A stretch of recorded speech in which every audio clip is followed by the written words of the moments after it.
Ang aking asawa po ay isang seaman. Talagang nire-require po sila ng kanilang medical examination taon-taon.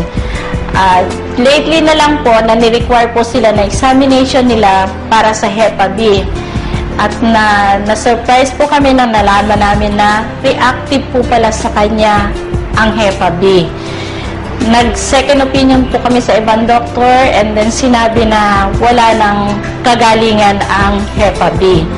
Last November po, nagkaroon po ulit siya ng medical examination bago po siya umakyat ulit ng barko. And then sa amin pong pagtataka, bakit po kami pabalik-balik na pinababalik ng doktor at 3 beses po ulit siyang kinuna ng dugo.